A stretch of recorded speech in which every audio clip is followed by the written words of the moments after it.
इसका root of transmission क्या होता है, कैसे कैसे ये ट्रांसमिट होगा? तो ये हमारा सेक्सुअली ट्रांसमिट हो सकता है, और ब्लड वगैरह से तो हम जानते ही आ रहे हैं बचपन से कि ब्लड से एड्स ट्रांसमिट होने के ज़्यादा चांसेस होते हैं। पेरिनेटल ट्रांसमिशन मतलब मदर से फीटस में जा रहा है, वहां से प्लेसेंटल के रूट से ट्रांसमिशन हो रहा है। ऑक्यूपेशनल ट्रांसमिशन में आ गया हमारा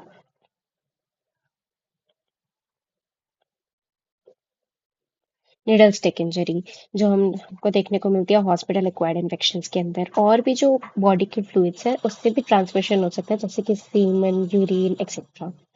अब इसके पैथोजेनेसिस के बारे में देखेंगे कि ये कैसे कैसे हमारे बॉडी के अंदर आता है, फिर हमारी इम्यूनिटी उस पर कैसे रिएक्ट करती है, और ये हमारी बॉडी में कैसे फैलता है। ये मेनली इसमें हमको सबसे ज्यादा देखने को मिलता है CD4 टी सेल का डिप्लीशन। हमने पहले भी देखा था, it is characterized by depletion of CD4 plus T cells, lymphocytes. तो इसमें CD4 प्लस टी सेल का डिप्लीशन देखने को मिलता है। ये हमारा मेजर पॉइंट है, इसको लेके चलना है एंड तक। सबसे पहले हम लोग देखेंगे selective tropism for CD4 molecule receptor. जो GP120 ग्लाइकोप्रोटीन 120 एनवेलप ग्लाइकोप्रोटीन जिसे हम कहते हैं, ये जो होता है ये हमारा HIV का पार्ट होता है। ये हमारा HIV का पार्ट है, हमने देखा था उसके अंदर GP120 GP41 दोनों प्रेजेंट है। तो GP120 जो वाला पार्ट होता है वो हमारा HIV का जो वो वाला हिस्सा है, वो जाके बाइंड करेगा सेल्स से। सेल्स के पास जो होता है वो CD4 मॉलिक्यूल के लिए रिसेप्टर होता है उसके सरफेस पे। जैसे ये सेल है, इसके सरफेस पे यहाँ पे रिसेप्टर प्रेजेंट है, जो CD4 मॉलिक्यूल का रिसेप्टर है। उधर पे ही जाके जो ये हमारा GP120 वाला पार्ट है ग्लाइकोप्रोटीन का, वो जाके बाइंड कर जाता है उस सेल के पास। ठीक है। अब वहां पे ये बाइंड कर गया तो और भी को रिसेप्टर्स के साथ बाइंड करेगा, CD4 मॉलिक्यूल के रिसेप्टर्स के साथ भी बाइंड किया, और भी को रिसेप्टर्स के साथ बाइंड करेगा। जैसे कि जो हमारा टी लिम्फोसाइट्स है उनके रिसेप्टर पे, ये मैक्रोफेजेस के रिसेप्टर पे, तो टी लिम्फोसाइट पे कौन सा रिसेप्टर प्रेजेंट है? CXCR4 प्रेजेंट है। मैक्रोफेजेस पे कौन सा रिसेप्टर प्रेजेंट है? CCR5 प्रेजेंट है। तो ये हमारे को रिसेप्टर कहते हैं, या फिर कीमोकाइन रिसेप्टर कह सकते हैं इसको। ये जो प्रेजेंट होता है इन्हीं के ऊपर GP120 जो हमारा एनवेलप ग्लाइकोप्रोटीन है, HIV का हिस्सा है, वो हमारा होस्ट पे आके बाइंड कर गया है। अब बाइंड तो कर गया है अंदर, अब वो कैसे फैसिलिटेट होगा तो हम लोग देखेंगे। इंटरनलाइजेशन है इसका second part. Once HIV has combined with CD4 receptor, जैसे ही एक बार HIV हमारा कंबाइन हो गया है CD4 रिसेप्टर्स के साथ, जो G41 वाला ग्लाइकोप्रोटीन है वो अंदर आ जाता है सेल के अंदर, CD4 और T सेल के मेम्ब्रेन में। अब मेम्ब्रेन में आ गया, उसके बाद ये टोटल पूरा जो न्यूक्लियो कैप्सिड है हमारा, वो हमारा सेल के अंदर आके एंटर कर जाता है। ये देखो, सेल के अंदर पूरा आके एंटर कर गया मेम्ब्रेन से। तो GP120 ने क्या करवाया? एंट्री करवाई, उसको बाइंड करवा के, हेल्प करवा के। और GP41 ने फैसिलिटेट किया इसी को अंदर आने में, इंटरनलाइज्ड होने में। अब उसके बाद जब अंदर आ गया है तो अनकोटिंग होगी, और RNA से DNA का फॉर्मेशन होगा। क्योंकि अब इसको फैलना है तो RNA से सिंगल स्ट्रैंडेड DNA बनेगा, फिर सिंगल स्ट्रैंडेड DNA से डबल स्ट्रैंडेड DNA बनेगा। वो कैसे बनेगा आप देखते हैं। Once the virion has entered the T cell cytoplasm, अब जब टी सेल के साइटोप्लाज्म के अंदर एक बारी ये आ चुका है, तो रिवर्स ट्रांसक्रिप्टेज, मैंने बताया था कि ये जो RNA के मॉलिक्यूल्स इसी के साथ यहाँ पे रिवर्स ट्रांसक्रिप्टेज एंजाइम प्रेजेंट था। अब उसका रोल आया है, तो क्या करता है, जो वायरल RNA है हमारा, उसको कन्वर्ट कर देता है सिंगल स्ट्रैंडेड DNA में। यही सिंगल स्ट्रैंडेड DNA को एक टेम्पलेट की तरह इस्तेमाल करके जो DNA पॉलीमरेज होता है, वो हमारा डबल स्ट्रैंडेड DNA बना देता है। सिंगल स्ट्रैंडेड DNA से अब हमारा डबल स्ट्रैंडेड DNA बन गया। किसकी मदद से? तो DNA पॉलीमरेज की मदद से ये हमारा डबल स्ट्रैंडेड DNA बन गया। अब ये कॉपी करते करते इसने डबल स्ट्रैंडेड DNA बना लिया। उसके बाद ये बहुत सारे म्यूटेशंस से गुजरता है, और HIV जो होता है वो अब रेजिस्टेंट होने लग जाता है एंटी रेट्रोवायरल थेरेपी से। ये एक रेट्रोवायरस हमने पढ़ा था, तो इसके अगेंस्ट हम लोग एंटी रेट्रोवायरल थेरेपी देंगे। तो अब जैसे जैसे म्यूटेशंस आ रहे हैं इसके स्ट्रक्चर्स में, RNA से सिंगल स्ट्रैंडेड DNA बना, सिंगल स्ट्रैंडेड DNA से डबल स्ट्रैंडेड DNA बना, अब जैसे जैसे इसके स्ट्रक्चर्स में और भी म्यूटेशंस आते जाते हैं, वैसे वैसे ये रेजिस्टेंट होता जाता है। ये HIV बहुत ज़्यादा रेजिस्टेंट हो जाता है कि एंटी रेट्रोवायरल थेरेपी पे भी कहाँ असर उस पर नहीं कर पाती है।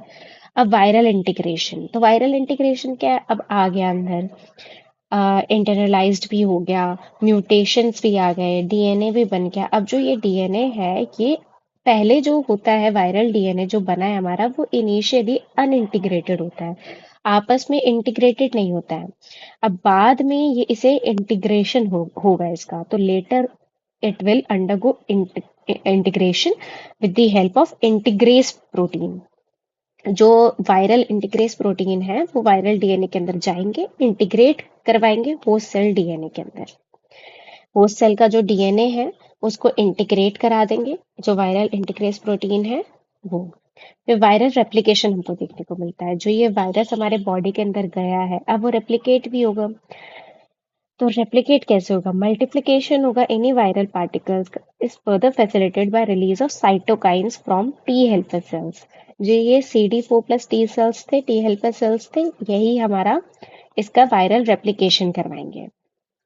तो जो TH1 सेल्स होते हैं वो इलाबरेट होते हैं into interleukin 2 and IFN gamma, और जो ये TH2 सेल्स होते हैं वो 4, 5, 6 और 10 इलाबरेट करते हैं। अब जो ये साइटोकाइंस रिलीज हो रहे हैं, ये रिलीज कर रहे हैं हमारे टी हेल्पर सेल साइटोकाइंस, तो ये जो रिलीज हो रहे हैं ये रिस्पॉन्सिबल होते हैं for the spread of infection to the other body side, particular to CNS by INF alpha. मैंने बताया था कि न्यूरोलॉजिक मैनिफेस्टेशंस करवाते हैं, तो क्यों करवाते हैं? क्योंकि ये जो साइटोकाइंस होते हैं कि हमारे बहुत सारे बॉडी के साइट्स पे जाके स्प्रेड हो जाते हैं, मेनली CNS पे, with the help of INF alpha. ठीक है। अब इसका आ गया लेटेंट पीरियड, और फिर वो इसका इम्यून अटैक कैसे होगा। तो लेटेंट पीरियड में भाई इन्फेक्शन जो होता है वो कुछ टाइम के लिए, जो इन्फेक्टिव इनएक्टिवेटेड टी सेल्स होते हैं इन्फेक्शन में रिमेन इन लेटेंट फेज में कुछ टाइम के लिए रहते हैं। फिर उसके बाद जो CD4 और टी सेल था, अब उसका डिस्ट्रक्शन होना शुरू हो जाएगा। बहुत सारा वायरस हमारा बन गया है, तो ये इसका डिस्ट्रक्शन हो गया, ये सारा टूट गया हमारा सेल पूरा। तो ये कैसे होगा? इसके 3 वेज देखेंगे हम। वायरल रेप्लिकेशन देखने को मिलता है इन इन्फेक्टेड CD4 और टी सेल्स। रेप्लिकेशन हमने देखा था CD4+ टी सेल्स के अंदर, उसके कारण ब्लेब्स बनेंगे, बॉडीज बनेंगी, और फिर उसके बाद डेथ हो जाएगा इन्हीं इन्फेक्टेड सेल्स का। Cytopathic effect of virus, virus का ही एक साइटोपैथिक इफेक्ट है, उसके कारण सेल की डेथ हो गई है।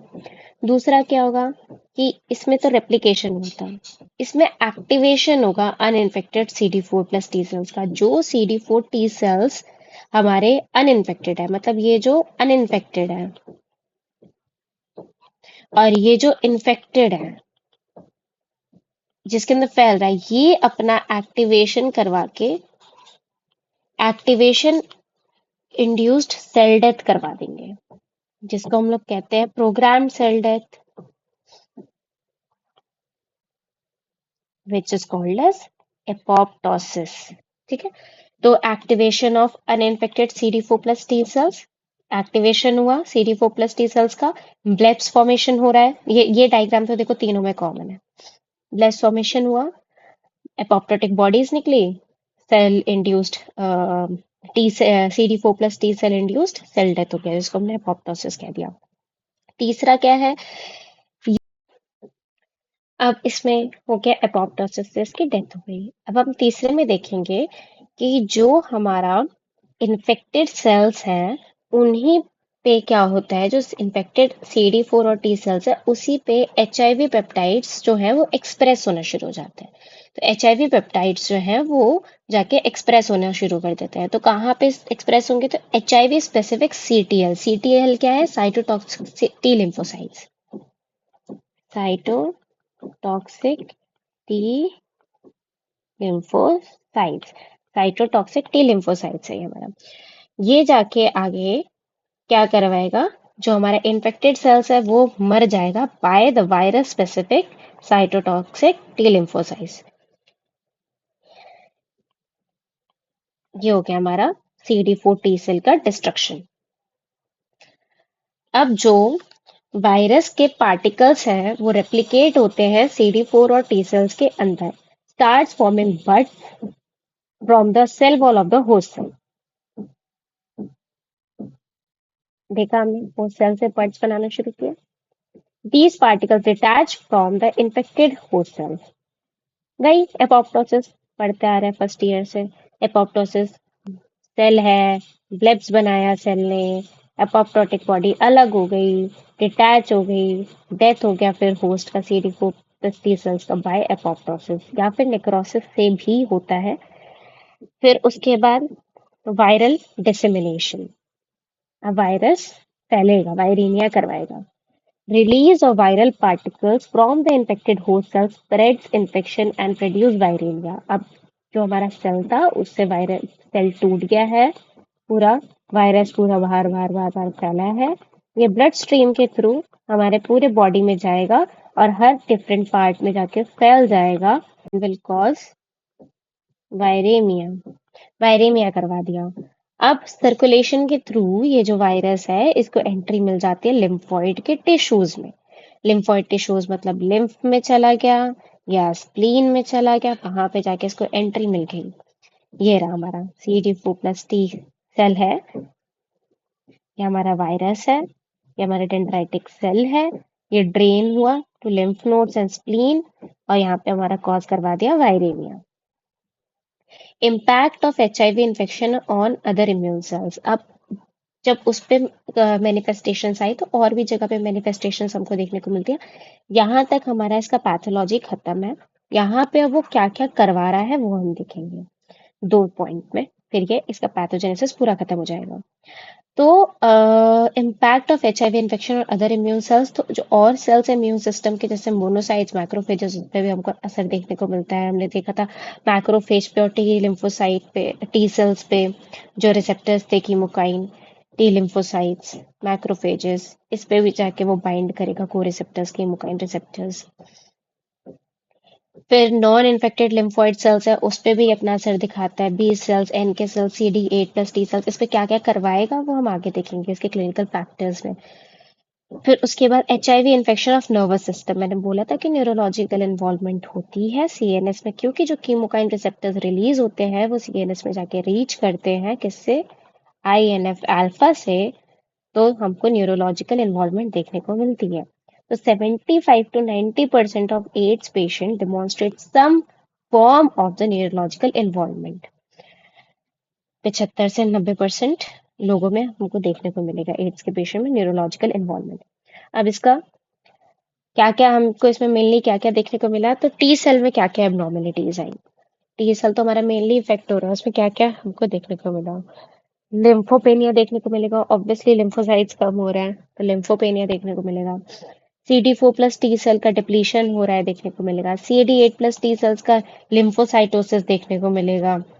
रिवर्सल हो जाएगा CD4 और CD8 सेल का रेशियो, ये जब कम हो रहा है, ये जब बढ़ रहा है तो इसका जो रेशियो है उसका रिवर्सल हो जाएगा।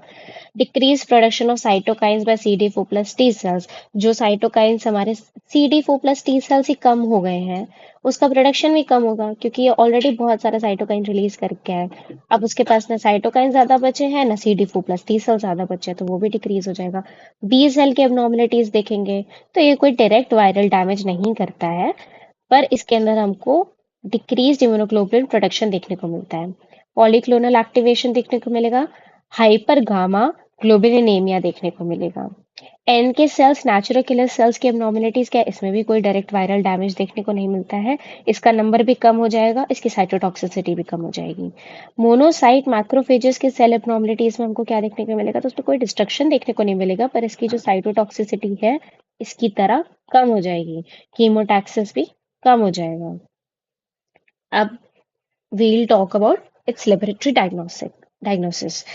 इसमें हम लोग देखेंगे कि टेस्ट, हम लोग पहले पहले देखते हैं कि test for establishing HIV infection, पहले हम देख तो ले कि HIV इन्फेक्शन है भी कि नहीं, तो पहले वो देखने के लिए तो इसमें हम लोग एंटीबॉडी के लिए टेस्ट करते हैं। हमने पढ़ा है कौन सा टेस्ट बेस्ट है, एलाइजा। एलाइजा कर रहे हैं तो हम लोग बाद में क्या करेंगे, वेस्टर्न ब्लॉट करेंगे। ये पूरा माइक्रो आ गया हमारा उठ के। तो स्क्रीनिंग टेस्ट हुआ फॉर एंटीबॉडी बॉडीज एलाइजा से, एलाइजा बेस्ड। इसमें एलाइजा में हमने पढ़े 3 होते हैं, डायरेक्ट, इनडायरेक्ट और सैंडविच। तो इनडायरेक्ट एलाइजा हुआ, डायरेक्ट एलाइजा हुआ, सैंडविच एलाइजा हुआ, तीनों से करेंगे। इनकी अलग अलग किट्स अवेलेबल होती है। एक होती है थर्ड जनरेशन किट, एक होती है फोर्थ जनरेशन किट। जो थर्ड जनरेशन किट होती है वो सिर्फ हमारा HIV के एंटीबॉडी को डिटेक्ट करती है। किससे? तो एंटीजन पेप्टाइड की मदद से। और जो फोर्थ जनरेशन किट होती है वो HIV के एंटीबॉडी को तो डिटेक्ट करती है, साथ में P24 एंटीजन को भी डिटेक्ट करती है। मैंने बताया था दो तरीके के थे, P18 और P24 एंटीजन। P24 एंटीजन जो है वो हमको डिटेक्ट करने में ये हेल्प करता है, और एंटीजन पेप्टाइड की मदद से इसने HIV के एंटीबॉडी को डिटेक्ट किया, और मोनोक्लोनल एंटीबॉडी की मदद से इसने हमारा P24 एंटीजन को डिटेक्ट किया। अब हमने रैपिड टेस्ट भी किया। एक हमने किया ELISA, screening test for antibodies, एक एलाइजा, एक रैपिड टेस्ट। फिर हमने रैपिड टेस्ट किया, इसका रिजल्ट जल्दी आ जाता है। लेस देन 30 मिनट्स हमको इसका रिजल्ट देखने को मिलेगा। इसमें हमको देखने को मिलता है डॉट ब्लॉट एसे, IgCT, डिपस्टिक्स और फ्लो थ्रू एसे। सप्लीमेंटल टेस्ट में हम देखेंगे तो वेस्टर्न ब्लॉट हमने करवाया।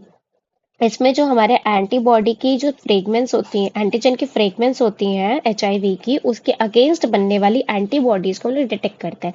Detects antibody against all antigen fragments of HIV। HIV की जितनी भी फ्रेगमेंट्स हैं हमारी एंटीजन की बॉडी में जैसे आ रही हैं, उसके अगेंस्ट बनने वाली बॉडीज हम लोग डिटेक्ट करते हैं वेस्टर्न ब्लॉट से। ठीक है। अब कौन कौन से हमने 3 जीन पढ़े थे, गैग, ऑल, ENV। तो हम लोग तीनों के लिए एंटीबॉडी देखेंगे, तीनों के जीन प्रोडक्ट के लिए हम लोग एंटीबॉडी देखेंगे।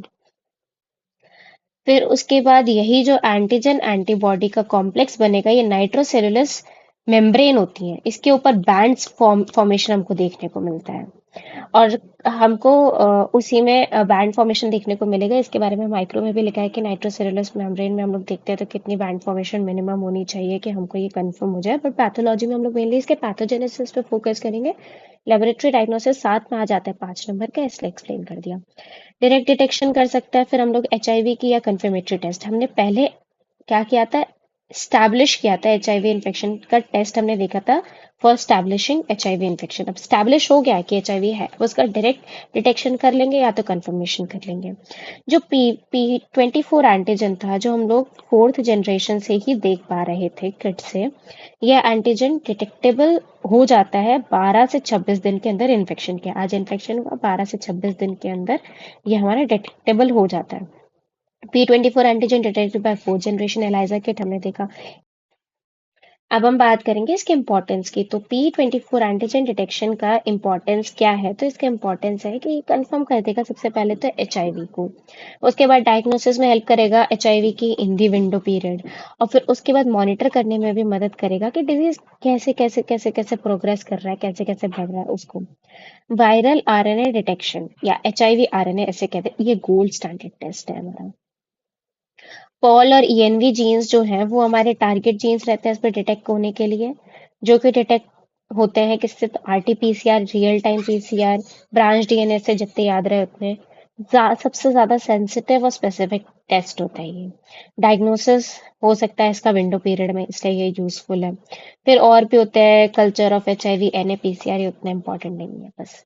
फिर test for defects in immunity. अब इम्यूनिटी में क्या क्या डिफेक्ट्स आ रहे हैं उसके टेस्ट के लिए टेस्ट करा हमने। क्या क्या हमको मेनली हमने देखा ही है, CD4 टी सेल्स कम हो रहा है, CD8+ टी सेल्स बढ़ रहा है, रिवर्सल हो रहा है CD4 to CD8 T cells के रेशियो में, लिम्फोपेनिया देखने को मिल रहा है, और पॉलीक्लोनल हाइपर गामा ग्लोबुलिनेमिया देखने को मिल रहा है, B सेल्स में हमने देखा था।